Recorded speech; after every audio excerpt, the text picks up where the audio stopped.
Binary solution का type on the basis of amount of solute. Dilute solution और concentrated solution.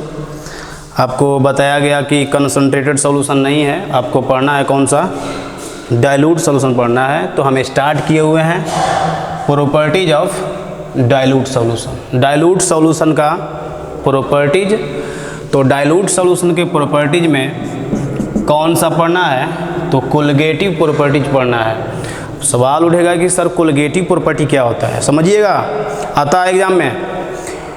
Colligative properties क्या होता है, देखिए सॉल्यूशन का वैसा प्रॉपर्टीज जो सॉल्यूट के अमाउंट पर डिपेंड करेगा। सॉल्यूशन का वैसा प्रॉपर्टी जो सॉल्यूट के पार्टिकल्स पर डिपेंड करता है उसको हम बोलते हैं कोलिगेटिव प्रॉपर्टी। वह प्रॉपर्टी सॉल्यूट और सॉल्वेंट के नेचर पर डिपेंड नहीं करता है, तो वैसे प्रॉपर्टीज को बोलते हैं कोलिगेटिव प्रॉपर्टी। ठीक है, अब आप देखेंगे कोलिगेटिव प्रॉपर्टी कितने टाइप का होता है जो आपको पढ़ना है इस 12th के क्लास में। कोलिगेटिव प्रॉपर्टी कौन कौन से होते हैं ये आप लोग नोट कर लिए होंगे, चलिए कीजिए नोट जल्दी। कोलिगेटिव प्रॉपर्टी जो सॉल्यूट के अमाउंट पर डिपेंड करता है, सॉल्यूट और सॉल्वेंट के नेचर पर डिपेंड नहीं करेगा, समझ रहे हैं।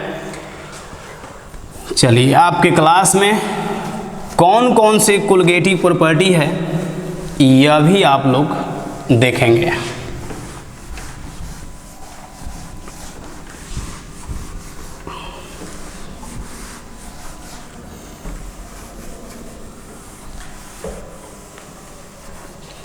देखिए सब कुछ माइंड में सेट करते चलेंगे। कोलिगेटिव प्रॉपर्टीज, कौन कौन से कोलिगेटिव प्रॉपर्टीज आपको पढ़ने हैं, देखिए फर्स्ट कोलिगेटिव प्रॉपर्टी आपको हम पढ़ाएंगे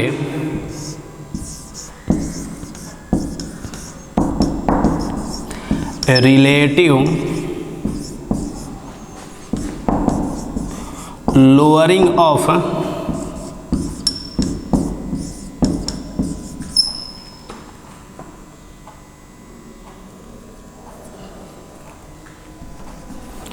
relative lowering of vapour pressure.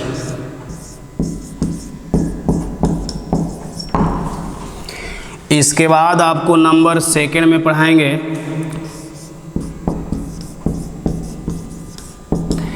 Elevation in boiling point. Number 3 में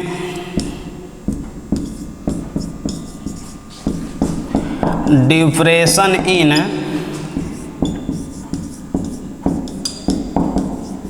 फ्रीजिंग पॉइंट। और लास्ट है कोलिगेटिव प्रॉपर्टी ऑस्मोटिक प्रेशर। काफी इंपॉर्टेंट आज का क्लास होने वाला है। तो ये colligative property, relative lowering of vapour pressure, elevation in boiling point, depression in freezing point और ऑस्मोटिक प्रेशर। बहुत सारे एग्जाम में मेडिकल जेईई मेन में तो छोटा सा अगर क्वेश्चन पूछना हो तो आपको पूछ देगा यहीं कि इसमें कोलिगेटिव प्रॉपर्टी कौन सा है। 4 ऑप्शन आपको दिया रहेगा, उसमें टिक करना पड़ता है, समझ गए। तो कोलिगेटिव प्रॉपर्टी यही 4 होता है। हम सबसे पहले इसको स्टार्ट करेंगे, इसके बाद ये, इसके बाद ये और इसके बाद ये, ठीक है, सीरियल से चलते हैं।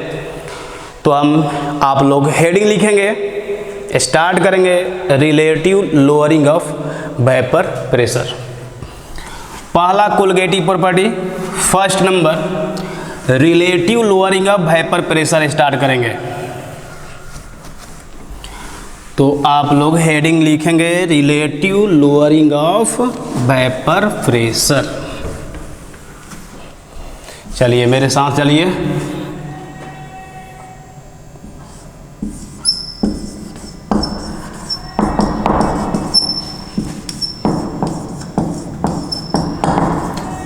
Lowering of vapour pressure.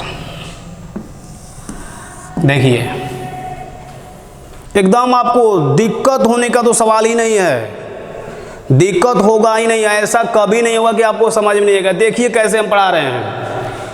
सबसे पहले आपको पढ़ना है relative lowering of vapour pressure. सबसे पहले आपको हम बताएंगे वेपर प्रेशर क्या होता है, उसके बाद बताएंगे लोअरिंग ऑफ वेपर प्रेशर क्या होता है, और तब हम बताएंगे आपको relative lowering of vapour pressure क्या होता है। समझ गए? तो आइए चलते हैं। सबसे पहले वेपर प्रेशर क्या होता है। चलिए माइंड को आप लोग रखे होंगे, कंसंट्रेट बोर्ड पर किया है। आइए वेपर प्रेशर क्या होता है।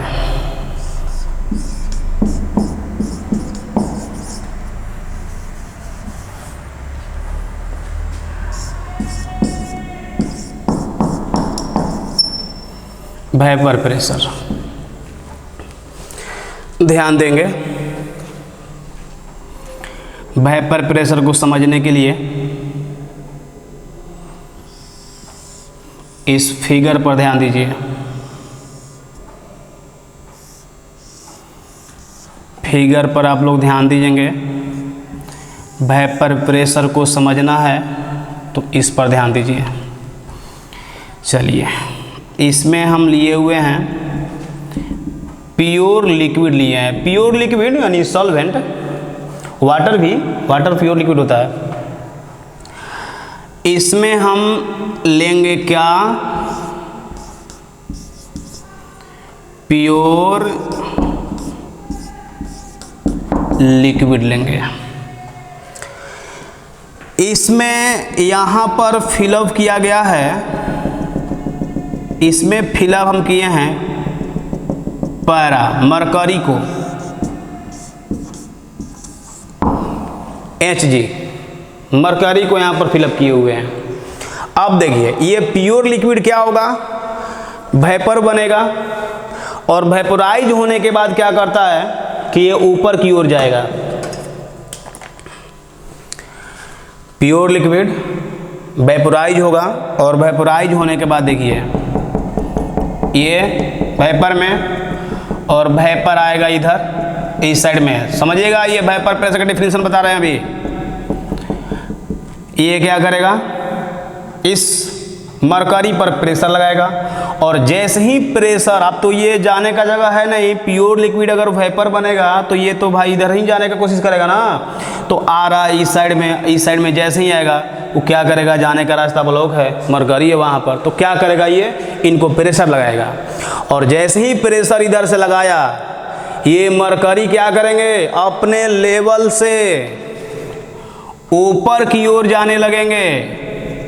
कहेंगे सर ये कब तक जाएगा, तो देखिए क्या आपको पता है कि हमारे एटमॉस्फेयर का प्रेशर कितना होता है, कितना होता है जी, हाँ 180 m।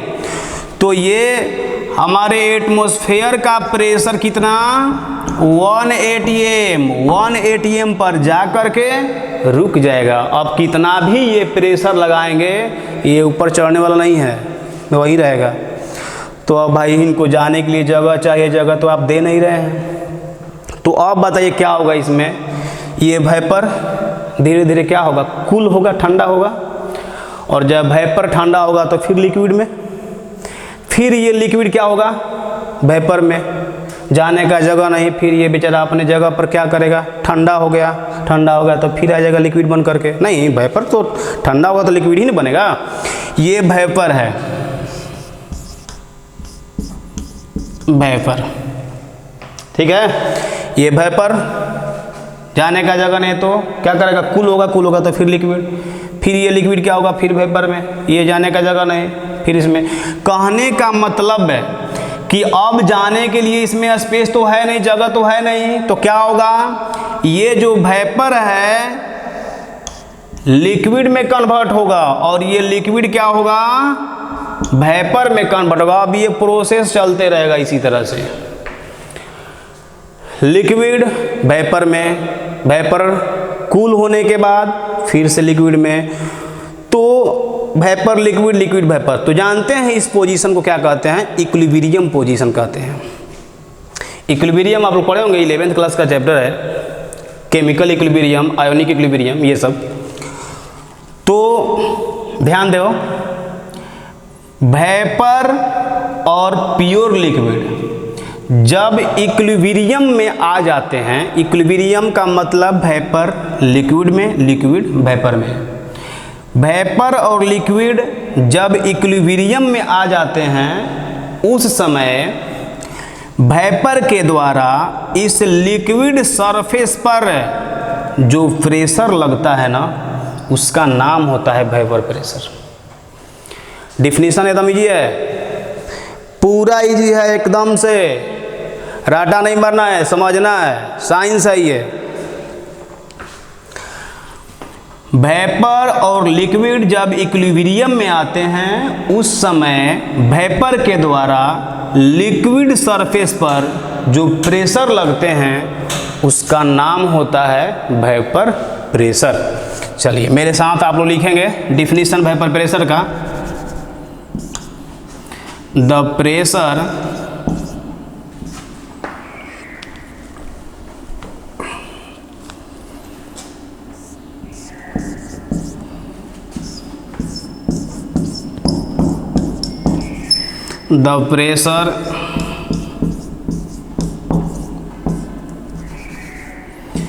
exerted by vapor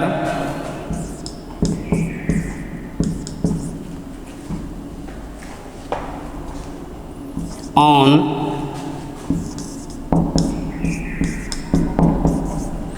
liquid surface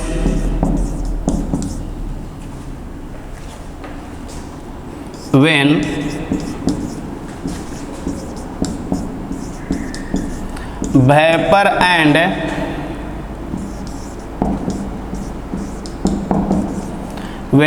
vapor and liquid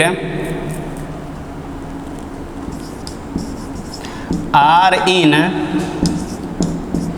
equilibrium position. The pressure exerted by vapor on liquid surface when vapor and liquid are in equilibrium position is called vapor pressure. Is called vapor pressure. समझ गए?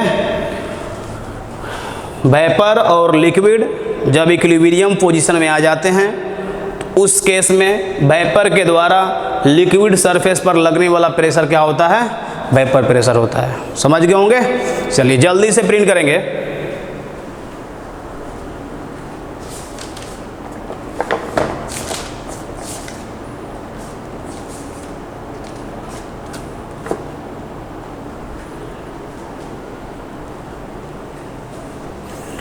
चलिए print कर लिए होंगे।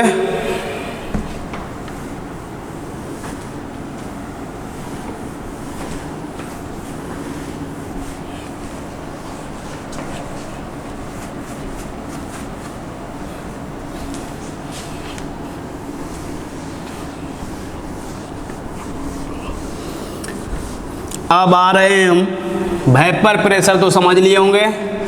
Vapour pressure के बाद अब आ रहे हैं कि कौन कौन से फैक्टर्स हैं जो वेपर प्रेशर को अफेक्ट करते हैं।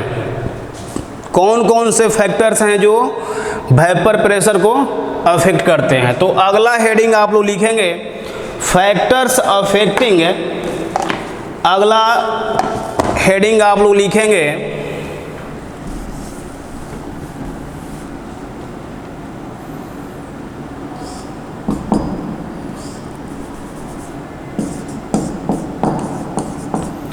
फैक्टर्स अफेक्टिंग, ध्यान दीजिएगा, vapour pressure. Factors affecting vapour pressure, vapour pressure को अफेक्ट करने वाले फैक्टर्स। इसमें आपको फर्स्ट में बताएंगे इंटरमोलेक्युलर force. इंटरमोलेक्युलर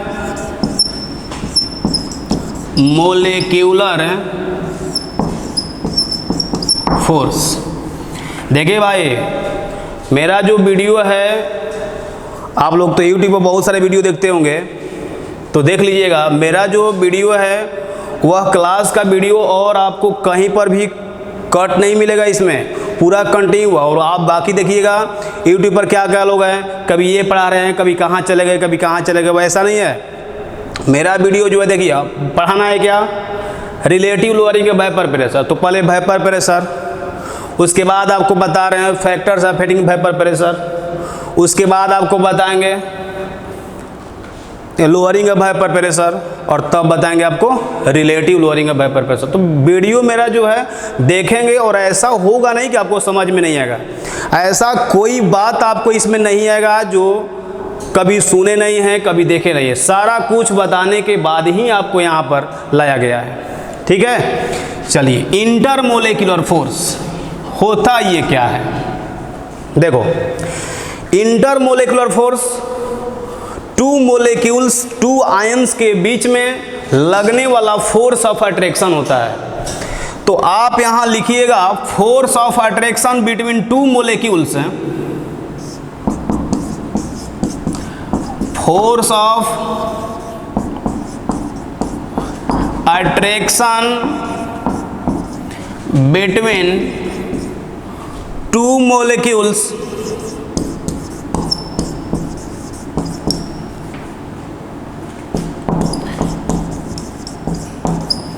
is called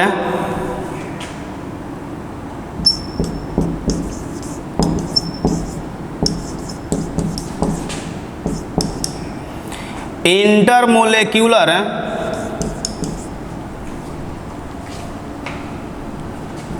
force।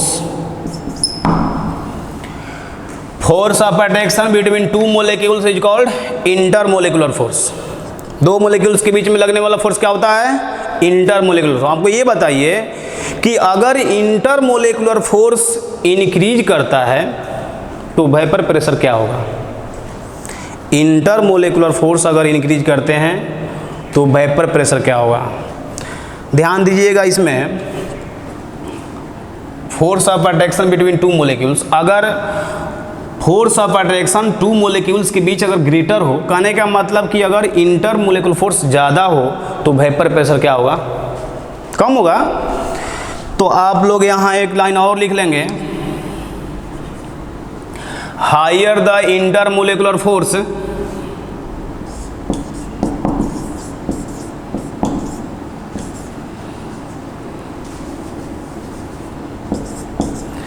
Higher the intermolecular force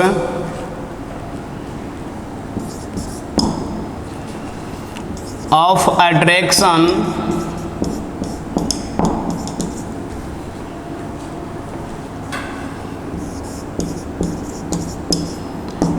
lower is the vapour pressure. कह रहा है कि इंटरमोलेक्युलर फोर्स अगर ग्रेटर होगा, हायर होगा, तो वेपर प्रेशर क्या होगा, लोअर होगा। आप लोग खाना कभी बनाए हैं, है कि नहीं सर, खाना कहाँ बनाए हैं, घर के लोग ही बना देते हैं। तो हाँ, आप लोग का जो है भाग्य बहुत तेज रहा है ना, आप लोग खाना जो है बनाना ही पड़ता है, बने बनाए सब मिल जाता है, आप लोग खा करके सो जाते हैं, पढ़ना तो है नहीं। तो अगर आप लोग खाना बनाए होंगे या नहीं बनाए तो बनाकर चेक कीजिएगा। सिंपल सा क्वेश्चन का आंसर दीजिए मेरे, कि एक में क्या करना है कि 2 कुकर लीजिएगा, प्रेशर कुकर, और चावल बैठा दीजिए, चावल बनाना है हमको। 2 कुकर लीजिए, एक में आप 1 kg चावल बनाइए और दूसरे में ½ kg चावल बनाइए। तो हमको ये बताइएगा कि 2 प्रेशर कुकर, एक में ½ kg चावल लिए हैं, एक में 1 kg लिए हैं, दोनों में जो गैस का वॉल्यूम है वह सेम होना चाहिए। गैस का वॉल्यूम जितना 1 kg वाले प्रेशर कुकर को दे रहे हैं उतना ही ½ kg वालों को देना है। तो हमको ये बताइए कि दोनों में से कौन सा प्रेशर कुकर जब कौन सा प्रेशर कुकर जल्दी सीटी मारेगा? बोलिए, 1 kg वाला कि ½ kg वाला? क्या जी, कौन चावल पहले बनेगा? 1 kg वाला। तुम बोलो जी, ½ kg वाला। तो यहाँ पर ½ kg वाला चावल जो है वो जल्दी बनेगा, वो प्रेशर कुकर जो है आपका सीटी जल्दी मारेगा। क्योंकि देखिए हुआ उसमें क्या है कि 1 kg जिसमें चावल लिए उसमें सॉल्यूट ज़्यादा ले लिए हैं, और सॉल्यूट पार्टिकल्स ज़्यादा अगर है, सॉल्यूट पार्टिकल्स ज़्यादा है तो उसमें इंटरमोलेकुलर फोर्स ज़्यादा होगा। समझ रहे हैं? और इंटरमोलेकुलर फोर्स ज़्यादा है, फोर्स ऑफ अट्रैक्शन ज़्यादा है, तो उसमें वेपर प्रेशर क्या होगा? कम होगा। और वेपर प्रेशर कम है तो सीटी जो मारेगा वो देर से मारेगा। और ½ kg में क्या था, इसमें इंटरमोलेकुलर फोर्स कम था तो वेपर प्रेशर ज़्यादा था तो जल्दी सीटी मारेगा। समझ गए हैं? तो ये था इंटरमोलेकुलर फोर्स। नाउ हम इंटर कर रहे हैं factors affecting number second. Number second में आप देखेंगे टेम्परेचर। ध्यान दीजिएगा, सब कुछ समझते चलिए, कुछ भी ऐसा नहीं है जो आपको पता नहीं है। नंबर सेकेंड में आपको हम पढ़ा रहे हैं टेम्परेचर। टेम्परेचर पर भी वेपर प्रेशर डिपेंड करेगा। जैसे मान लीजिए कि आप लोग मेरा क्लास आते हैं, कितने बजे आते हैं? चले 9 बजे आते हैं। घर पे आप खाना खा करके अपने से खाना बनाते हैं, खाना खा करके आते हैं। उस दिन लेट हो गया, जल्दी खाना बनाना है आपको, जल्दी दाल बनाना है, जल्दी चावल बनाना है, तो क्या करेंगे आप? गैस का वॉल्यूम तेज कर दो। अब जैसे ही गैस का वॉल्यूम आप तेज करेंगे क्या होगा? आपका कुकर जल्दी सीटी मार देगा। समझ रहे हो? तो कहने का मतलब कि टेम्परेचर को इंक्रीज करेंगे तो वेपर प्रेशर भी इंक्रीज करेगा। समझ रहे हो? लिखिए इस पॉइंट में,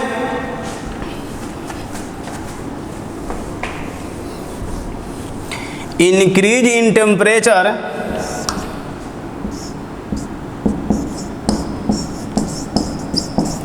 increase in temperature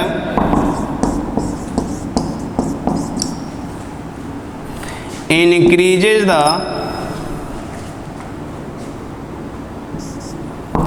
vapor pressure of solution. Increase in temperature increases the vapor pressure of solution. समझ गए? तो ये सेकेंड हो गया। थर्ड देखिए भाई, फैक्टर्स अफेक्टिंग वेपर प्रेशर। ये फर्स्ट में क्या था? Intermolecular force. सेकेंड में बताया गया टेम्परेचर। थर्ड जो बताएंगे उसी से दोनों आएगा। Relative lowering of vapour pressure और लोअरिंग ऑफ वेपर प्रेशर दोनों का डिफिनीशन जो है ना वो थर्ड से ही आएगा। इसलिए ज़्यादा ध्यान देंगे आप थर्ड नंबर पर, एकदम से ज़्यादा ध्यान दीजिए, मन लगाइए, मन लगाइए और बोर्ड पर ध्यान दीजिए। घर से खाना खाकर गया है ना? क्या जी? चलिए खाना खाकर गए होंगे। आइए नंबर थर्ड, काफी इंपॉर्टेंट क्लास।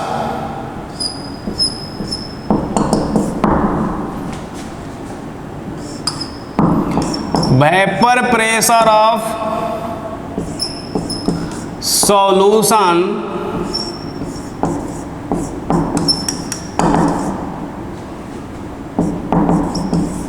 containing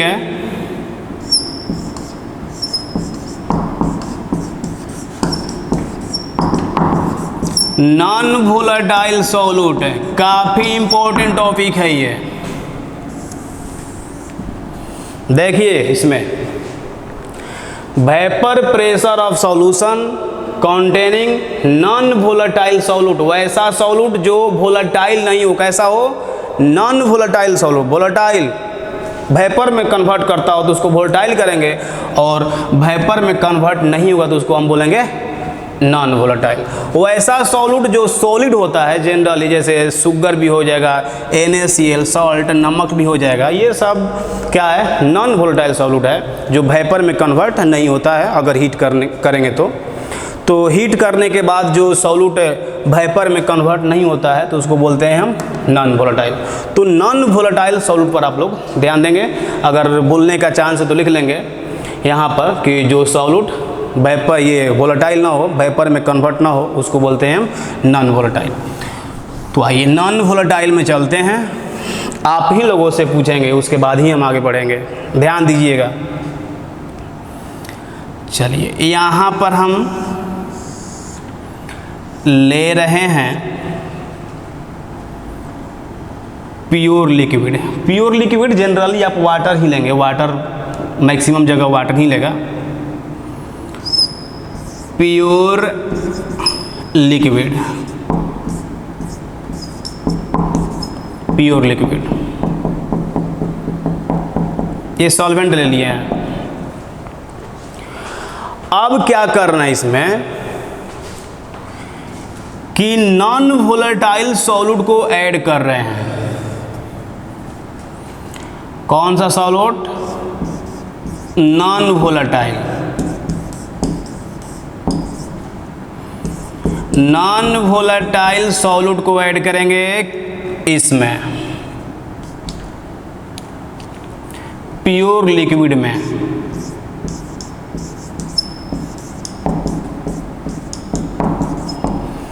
हमको ये बताइए, ये प्योर लिक्विड है, ये तो मतलब सॉल्वेंट है, और जब इस सॉल्वेंट में हम सॉल्यूट को मिला देंगे तो ये क्या बन जाएगा? सॉल्यूशन। तो ये सॉल्यूशन है और ये सॉल्वेंट है। इस सॉल्वेंट का, ये प्योर लिक्विड का वेपर प्रेशर हम यहाँ मान लेते हैं P0। P0 वेपर प्रेशर किसका माने हैं? प्योर लिक्विड का। जब आप इसमें सॉल्यूट मिला देंगे नॉन वोलेटाइल तो ये सॉल्यूशन हो गया, और इस सॉल्यूशन का जो वेपर प्रेशर है उसको हम लिख रहे हैं PS। देखिए आप लोगों से पूछेंगे, अगर आप लोगों से ये पूछा जाए कि प्योर लिक्विड यानी कि सॉल्वेंट में और ये सॉल्यूशन में वेपर प्रेशर किसका ज़्यादा होगा,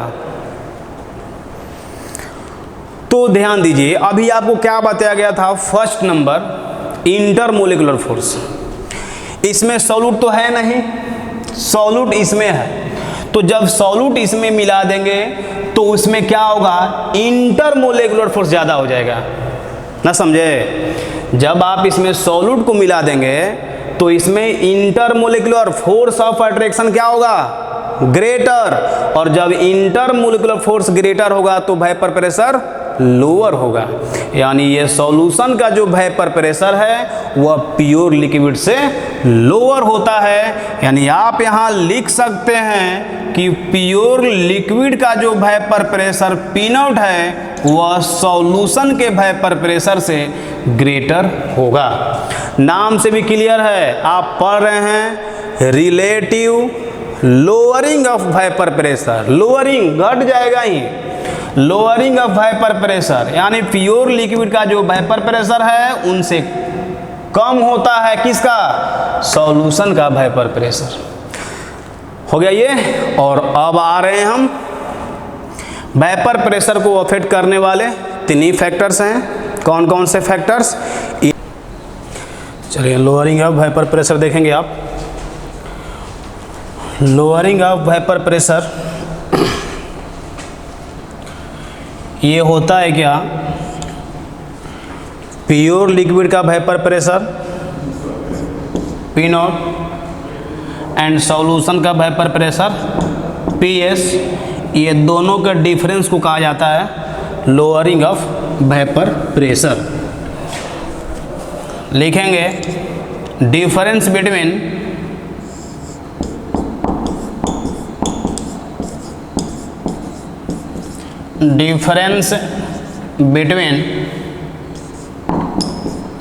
vapour pressure of pure liquid vapour pressure of pure liquid and vapour pressure of solution is called lowering of vapour pressure, is called lowering of vapour pressure.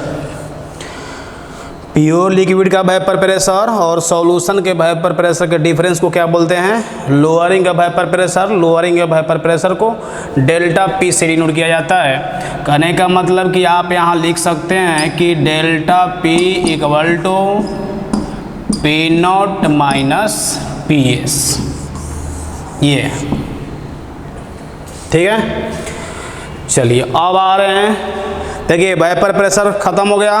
Vapour pressure को affect करने वाले factors, पहला बताया गया इंटरमोलेक्युलर force, दूसरा बताया गया था टेम्परेचर, थर्ड नंबर आपको बताया गया है vapour pressure of solution containing non volatile solute. इसमें बताया गया प्योर लिक्विड, उसमें नॉन वोलेटाइल सॉल्यूट मिलाने से उसका वेपर प्रेशर लोअर हो जाता है।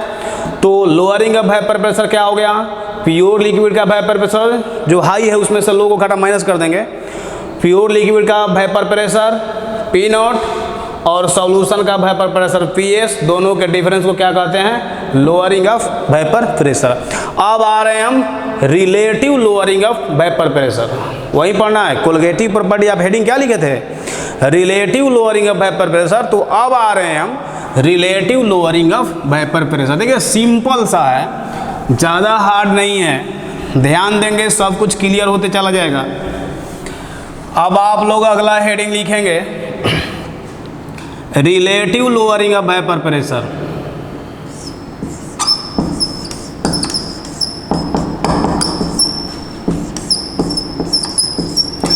रिलेटिव लोअरिंग ऑफ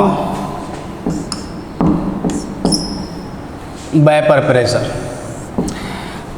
देखिए relative lowering of vapour pressure क्या होता है, पहले सुनिएगा उसके बाद लिखिएगा। लोअरिंग ऑफ वेपर प्रेशर यानी कि डेल्टा पी, ठीक ना है। Relative lowering of vapour pressure क्या होता है? लोअरिंग ऑफ वेपर प्रेशर और प्योर लिक्विड के वेपर प्रेशर के रेशियो को relative lowering of vapour pressure कहा जाता है। लोअरिंग ऑफ वेपर प्रेशर और प्योर लिक्विड के वेपर प्रेशर के रेशियो को relative lowering of vapour pressure कहा जाता है, ठीक है। चलिए इसको आप लोग लिख लेंगे।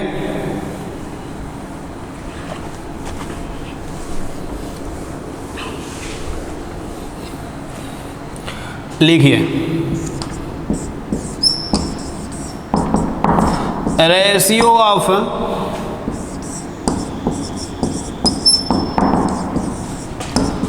lowering of vapor pressure and vapor pressure of pure liquid vapor pressure of pure liquid is called relative lowering of vapor pressure.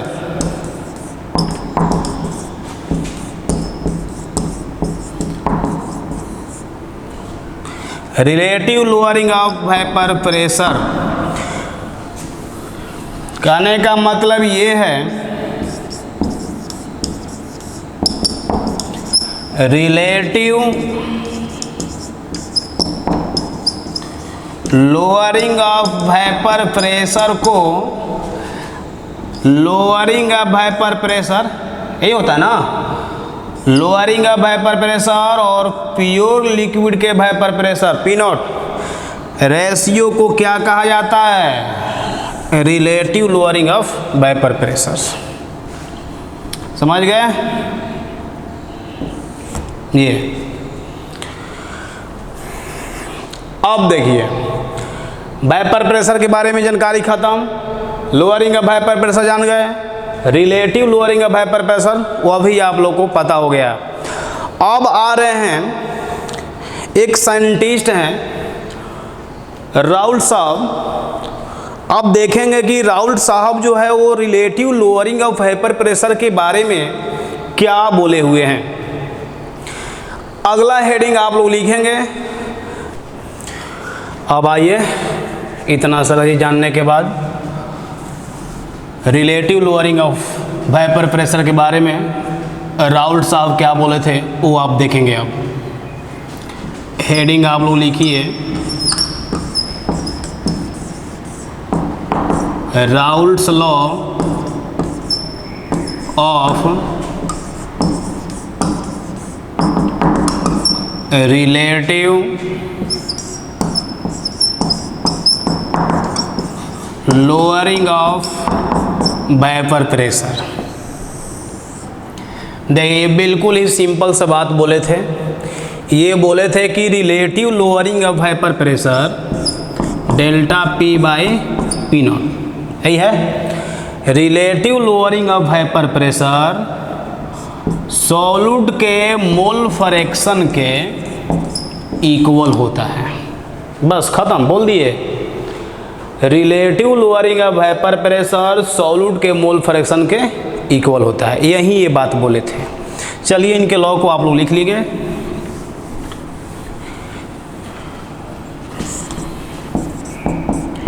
According to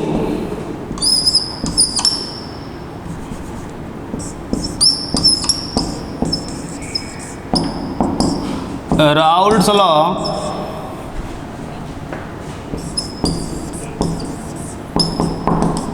relative lowering of hyper pressure is equal to the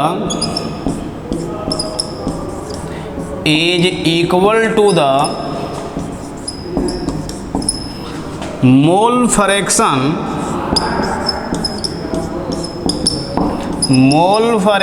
of solute। यही ये साहब जी बात बोले थे। Relative lowering of hyper pressure solute के mole fraction के equal होता है। लिख लिए होंगे। अब यहाँ से डेरिवेशन देखिए, न्यूमेरिकल पूछेगा जब इससे इनके लॉ पर, तो बहुत ज़्यादा दिक्कत आपको होगा। ये मोल फ्रैक्शन हो गया। डेल्टा पी को क्या हम लिख सकते हैं? प्योर लिक्विड का वाइपर प्रेशर माइनस सॉल्यूशन का vapour pressure P naught. Mole fraction आपको बताया गया था कि जिसका भी मोल फ्रैक्शन, जैसे ये सॉल्यूट का है तो सॉल्यूट का मोल फ्रैक्शन बताना है, तो उसका मोल ऊपर और नीचे क्या होता है? सॉल्यूट प्लस सॉल्वेंट का मोल होता है। ठीक है। यहाँ से आपको यह भी देखिए, आप लोग कहते हैं कि सर मेंस में तो मेरा क्वालिफाई हम कर गए हैं सर, लेकिन एडवांस में सर नहीं हो पाया। तो ध्यान दीजिएगा, एडवांस का जो क्वेश्चन होता है वो डीप में जा कर के पूछा जाता है आपसे, और आप तो ऊपर से पढ़ते हैं, इसीलिए आपको जो है एडवांस में दिक्कत होता है। देखिए यहाँ पर आपको बहुत ज़्यादा दिक्कत दे सकता है, वो तो क्वेश्चन जो सेट करते हैं उनके ऊपर डिपेंड करता है। वो जहाँ पर भी चाहेंगे आपसे गलत करवाना, वो गलत करवा ही सकते हैं। आप रटे रटाई पढ़ाई पढ़ते हैं। देखिए यहाँ पर मोल फ्रैक्शन और मोलालिटी में रिलेशन आपको बताया गया था, बताए थे कभी? तो रिलेशन पर ध्यान दीजिए। तो यहाँ पर हम लिख सकते हैं delta P by P not equal to mole fraction molality. इसके जगह पर हम लिख सकते हैं M by M plus 1000 by M W. Molecular weight है सॉल्वेंट का, ये सब देख लीजिएगा रिलेशन। ये यहां से आपको क्या करेगा, देखिए पी नॉट का वैल्यू क्वेश्चन देगा, पी एस का वैल्यू क्वेश्चन देगा, पी नॉट का देगा। आप यहां से निकालेंगे मोलालिटी। मोलालिटी निकालने के बाद आपसे कुछ भी यह पूछ सकता है, मोलारिटी भी पूछ सकता है, नॉर्मालिटी भी पूछ सकता है। अब उसके ऊपर डिपेंड करता है कि आपसे वो क्या चाहता है। मोलारिटी पूछेगा तो थोड़ा सा क्वेश्चन का लेवल लो हो जाएगा, और नॉर्मालिटी पूछ दिएगा तो काफ़ी हाई हो जाएगा। उस केस में देखिए, जब यहाँ से मोलालिटी आप निकाल देंगे तो एक रिलेशन बताया गया था मोलालिटी और मोलारिटी में, ये density equal to m 1/m plus W/1000। जहाँ पर आपको बोले थे कि ये मोलेक्युलर वेट है, ये मोलेक्युलर वेट है, रिलेशन जहाँ पर बताया गया है वहाँ पर जाकर देखेंगे। फिर यहाँ से मोलारिटी निकाल देंगे आप, ये यहाँ से निकाल चुके हैं ना। यहाँ मोलेक्युलर वेट आप रखिएगा, यहाँ पर डेंसिटी क्वेश्चन देगा, क्या निकालेंगे आप, मोलारिटी, और मोलारिटी निकालने के बाद आपको नॉर्मालिटी में फेंक सकता है। तो नॉर्मालिटी और मोलारिटी में रिलेशन बताया गया है n फैक्टर इंटू मोलारिटी। आप लोग लेक्चर 1, 2, 3 आप लोग देख लेंगे। ये है n फैक्टर, ठीक है, कोई दिक्कत नहीं है। चलिए आप लोग प्रिंट कीजिए, और अभी तक आप लोग मेरे चैनल को सब्सक्राइब नहीं किए हैं तो जल्दी सब्सक्राइब कीजिए और लाइक कीजिए, कमेंट कीजिए। Okay, thank you. आज क्लास में इतना ही, प्रिंट कर लीजिए।